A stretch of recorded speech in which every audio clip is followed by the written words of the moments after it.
A gente está de volta com o Ponto com News e nesta manhã a gente recebe o candidato à Prefeitura de Maringá, Silvio Barros. Silvio, seja bem-vindo mais uma vez. Bom dia. Obrigado, bom dia Ronaldo, bom dia a todos os nossos telespectadores. É um prazer a gente estar aqui de novo conversando com vocês sobre a decisão importante que vai ser tomada agora no dia 30.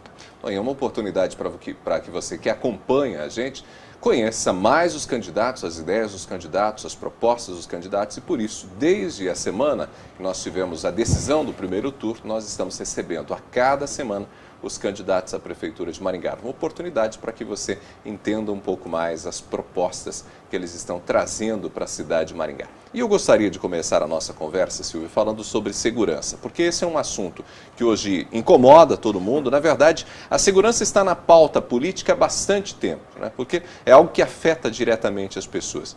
Uma das suas propostas, talvez uma das mais presentes na sua campanha, é a ampliação do número de câmeras de segurança. Por que, na sua opinião, essa é a melhor estratégia para resolver, ou pelo menos para minimizar os problemas da segurança na cidade? Exatamente porque o monitoramento nos permite inibir a criminalidade. Quando você está dirigindo e você vê uma placa que tem um radar ou que tem uma câmera, você se comporta. A mesma coisa acontece na área da segurança. Então, quando nós tivermos uma cobertura muito maior, nós certamente inibiremos a criminalidade. Mas a questão aí é mais a inteligência do sistema. Nós podemos fazer com que as informações que são geradas pelas supercâmeras da Prefeitura, que no meu entender devem ser instaladas nos bairros mais distantes, e integrar essas informações com milhares de câmeras privadas, apontadas para a rua e que estão coletando informações, que poderiam cobrir todas as possíveis rotas de fuga quando é identificada alguma ocorrência. Isso nos permitiria agir mais rápido e pegar, inclusive, os bandidos em flagrante. E, além disso, certamente vai inibir, é claro que se a pessoa sabe que está sendo filmada, grande parte desses crimes não aconteceriam. Mas não é só isso. Eu entendo que a Guarda Municipal deve ser o organizador dessas informações estratégicas para que a gente possa coordenar o esforço de todas as forças de segurança. Só que não é só essa a questão. Nós precisamos da polícia na rua. E a polícia é do Estado. Então nós precisamos estabelecer uma ponte de relacionamento. A gente já construiu a SFAEP aqui porque era a forma de ter policiais na cidade. O acordo era: doamos uma academia para o governo do Estado formar policiais, e em troca disso, parte desses policiais ficam em Maringá. O que a gente está propondo também é que a Prefeitura tenha condições de adquirir viaturas para a Guarda Municipal e colocá-las a serviço por empréstimo pela Polícia Militar. E aí nós podemos imediatamente, já a partir de janeiro do ano que vem, fevereiro no máximo, nós termos esses policiais formados aqui em Maringá, que vão receber o seu certificado em dezembro, patrulhando as ruas. Quando as viaturas do governo do Estado chegarem, nós podemos aproveitar essas, então, para a própria Guarda Municipal ampliar as suas ações na cidade. É uma ação coordenada. Eu entendo que a criminalidade exige inteligência e nós vamos precisar estabelecer esta ponte para que a questão da segurança seja bem resolvida em Maringá. Silvio, para parte da população, a atual administração do prefeito Roberto Pupim é uma continuidade da sua e a sua, de certa forma, daria continuidade a esse programa que começou há cerca de 12 anos. E aí a pergunta que sempre surge diante de um cenário como esse, quando você faz uma proposta como essa, é: então por que isso já não começou a ser trabalhado se, por exemplo, a escola de formação de policiais já existe em Maringá, já está em funcionamento em Maringá? Nós que fizemos a escola. Foi nossa gestão que fez isso. Então, aí é que precisamos entender. Por que nós fizemos isso? Porque o Conselho Comunitário de Segurança, que nos pedia para ir lá no governador trazer mais efetivo policial para Maringá, e eu fui. Primeiro, gente, vamos entender uma coisa: não é fácil você conseguir uma agenda com o governador, não. Primeiro, porque você tem que passar pelos assessores dele, pelo chefe de gabinete, pelas pessoas, Casa Civil, que agendam essas coisas. Não é só o fato de você ser prefeito de Maringá O fato de ser prefeito não quer dizer que você já está com a agenda garantida. Você precisa passar por canais para conseguir essa agenda. Não tem como a gente resolver o problema de policiamento sem um entendimento com o Estado. Então, várias vezes estivemos lá com as demandas do CONSEG para trazer mais efetivo. E aí quando você chega com o governador, às vezes que eu consegui tratar desse assunto, ele fala assim, escuta, mas eu só tenho tantos policiais. Tem um monte de cidades do Paraná que estão pedindo policiais. Por que eu mandaria policiais para você se você não é meu aliado político, somos adversários? E olha que eu nunca falei mal do governador, né? Em nenhum momento. Mas essa era a posição do Requião. Eu falei, se eu tiver que atender, eu vou primeiro atender aqueles que estão me apoiando, que estão apoiando o meu governo. Essa é uma preocupação que você precisa ter. Você que precisa de segurança tem que entender que não vamos conseguir lhe dar segurança sem participação do Estado, sem apoio do governo do Estado. A prefeitura não vai conseguir substituir todo esse processo. E bater no governador, criticar o governador, reclamar do governador, dificulta as coisas. Nós temos a possibilidade de ter o governo nosso, aliado. Aliás, governadora de Maringá, que vai acontecer em 2018, quando o governador sair para disputar uma eleição. A gente pode resolver essas coisas de uma maneira muito melhor para o nosso município. Mas, enfim, o que eu quero dizer é o seguinte, essas coisas aconteceram e nós criamos a ESFAEP exatamente para propor ao governo do Estado que, ao receber uma academia aqui, formar os soldados da região em Maringá com menos custo, nos daria uma parte do contingente em Maringá para o 4º Batalhão poder fazer o seu trabalho. Então, essas são as alternativas, mas somos nós que criamos essa alternativa. Não caiu do colo do governo do Estado. Nós que apresentamos isso ao governo. Então, eu entendo que nós estamos avançando. A cada gestão surgem novas oportunidades, novas necessidades. E o grande problema que a segurança tem hoje, gente, é por causa da crise que o Brasil está vivendo. É por causa da crise social em função do desemprego. Aumentou muito mais a nossa violência urbana. Isto precisa de uma solução agora diferente, uma solução emergencial. E é por isso que eu proponho a compra das viaturas, é por isso que eu proponho a integração do monitoramento. Nós precisamos de soluções adicionais para enfrentar esse problema. O senhor acredita, de fato, que as câmeras, por exemplo, elas ajudam a inibir a violência, os casos de roubos, de furtos e de qualquer tipo de violência contra a população, mesmo com base nos dados que a gente tem, talvez recentes, já após a instalação de câmeras na região central de Maringá? Isso não tem nem dúvida. A televisão, os jornais, a imprensa mostra inúmeros casos que foram resolvidos, inclusive pessoas que foram presas em flagrante porque a câmera estava filmando ali o tráfico de drogas num determinado ponto e, em função disso, a Guarda Municipal e as forças policiais foram acionadas e as pessoas foram presas na hora, em flagrante. Crimes foram elucidados com essas informações das câmeras. É claro que isso tudo, como eu disse, precisa de inteligência. A nossa Guarda Municipal precisa ser treinada e preparada, já que é ela que opera esse sistema, e será um sistema muito mais complexo, preparada para que possa ajudar e orientar as forças policiais na ação imediata. Eu tenho convicção disso e posso afirmar que os dados estão claros. As casas que têm câmeras, os estabelecimentos que têm câmeras, têm um índice muito menor de ser sujeitos a crime do que as que não têm. É óbvio, o camarada sabe que o risco que ele corre ali é maior. Alguns desprezam isso e são pegos na sequência, são pegos logo em seguida. E isso é o que vai fazer com que a criminalidade seja inibida através desse mecanismo de integração das informações. Armar a Guarda Municipal é uma alternativa? Olha, nós precisamos entender o seguinte, a Guarda Municipal, que fui eu que criei também, né? Vai falar de segurança, por que não fez? Fui eu que fiz a Guarda Municipal, não existia a Guarda Municipal antes do prefeito Silvio Barros.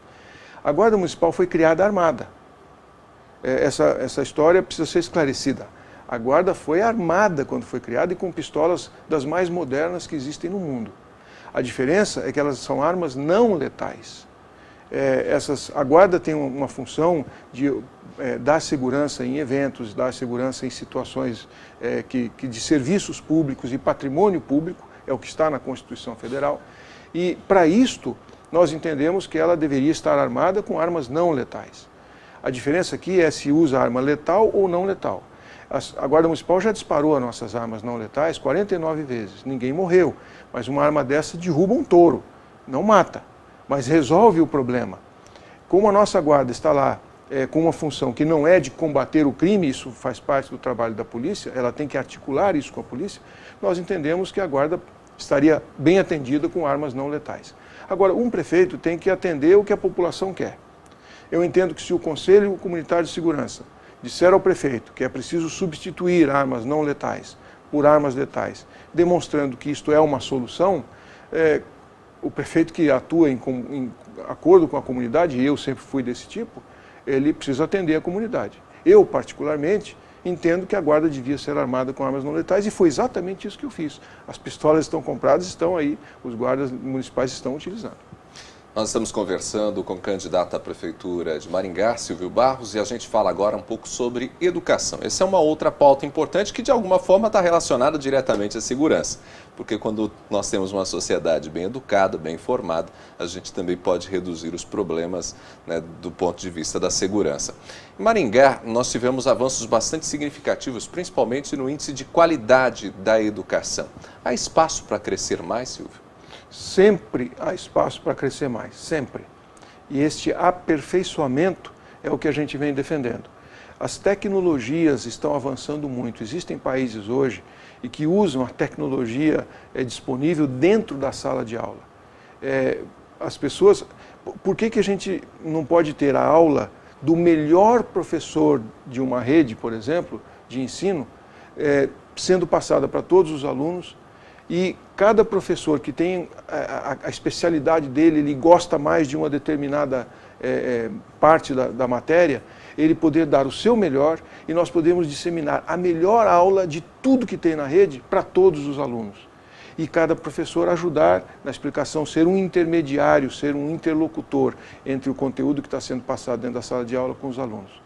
E, de repente, numa outra matéria, este aqui vai ser o professor que vai estar no telão para todos os alunos. A Coreia fez isso com resultados extraordinários. A Finlândia faz isso com resultados extraordinários. Então, o que eu defendo é que sempre há margem, sempre há espaço para a gente melhorar a educação com novas tecnologias.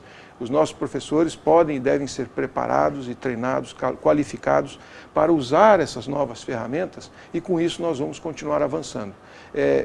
Eu entendo que há espaço e que há necessidade de fazer e que a gente pode estabelecer cada vez mais mecanismos de comunicação entre a comunidade escolar, os alunos, as famílias, os professores, para que a gente aperfeiçoe tudo. O professor tem um papel fundamental, mas a família não pode ficar de lado, a família tem que colaborar também, a criança tem que fazer a sua tarefa, o seu dever em casa, sob a atenção dos pais. E esta integração de informações, essa integração de comunicação só pode fazer bem. Tem refletido em outras cidades com o avanço do IDEB. Eu acho que são coisas que a gente deve e pode incorporar, e tem margem sim, para a gente crescer ainda mais no nosso IDEB. O compromisso que a gente assumiu, inclusive, com a sociedade organizada, é de, nesse próximo mandato, chegar ao IDEB 7.8, 7.9, que foi a demanda da sociedade. E eu acho que até tem margem para mais do que isso. Silvio, um último aspecto para falar sobre educação. Vagas nos centros de educação infantil. Essa é uma demanda da população, uma demanda crescente. Independente de quem será o gestor, isso precisa ser resolvido e sempre parece faltar vagas. Fala-se entre 2 a 4 mil vagas de demanda. Qual que é o seu projeto para poder resolver essa situação? O projeto é, evidentemente, a construção de mais unidades, de mais creches e a ampliação de creches onde a gente ainda pode acomodar isso. Mas uma coisa interessante, a fila de pessoas que esperam uma vaga na creche, hoje, ela é monitorada pelo Ministério Público. Para que não haja aquele negócio de beneficiar A ou B por conta de relacionamentos, o Ministério Público monitora a fila e acompanha. Então, quem tem, de fato, o número real é o Ministério Público. Eu até recomendo que o .com News faça uma entrevista com o Ministério Público, para ver efetivamente, para ficar, é de tanto a tanto, de 2 para 4 mil é o dobro. É muita diferença, 2 mil crianças é muita criança. Então, qual é o número verdadeiro? Não adianta a prefeitura falar o número porque as pessoas acham que é suspeito, né? Então, por que não fazer uma entrevista com o Ministério Público e pegar o número verdadeiro? Até para a gente saber se não tem gente aí querendo enganar os outros com informações equivocadas. Vamos ver qual é o número verdadeiro. E aí a gente vai entender, inclusive, que tem situações dinâmicas, Ronaldo, que a prefeitura precisa acomodar. Tem creches onde você tem criança na fila de espera e tem vaga sobrando na mesma creche. E isso é uma realidade. Nós temos mais de 400 vagas sobrando em creches. Por que sobrando e faltando ao mesmo tempo? Porque depende da idade. No berçário pode estar faltando, porque ali é muito mais complexo, você tem um atendimento totalmente diferente, um berço para cada criança. E quando você chega nos 3, 4, 5 anos, pode ter sala com vaga sobrando. Mas você não tem aquela demanda naquela creche. E aí tem a outra situação, que é a questão geográfica. Às vezes a pessoa quer uma vaga para aquela criança num espaço, numa creche, que não tem espaço. Mas nós temos como atender essa família numa outra creche. E ela disse, não, mas lá eu não quero, porque fica difícil a logística para mim. Então, é muito complexo a gente atender essas coisas. Mas a construção e a ampliação baseada na evolução da demanda, que você também nunca sabe quando que vão nascer crianças em que lugar da cidade, isso é um processo complexo. Então, mas ampliar o número de vagas, obviamente, que é a solução, é o primeiro investimento que a prefeitura deve fazer, e foi isso que a gente fez durante todo esse período. Não apenas ampliando as vagas, não apenas criando vagas, mas principalmente fazendo isso com muita, muita, muita qualidade. Se você passar em frente de uma creche municipal, você vai ver, são as melhores que tem na cidade. Aliás, de dar inveja em outras cidades do Brasil. Silvio, até a semana que vem. Agradeço a oportunidade, nos vemos semana que vem.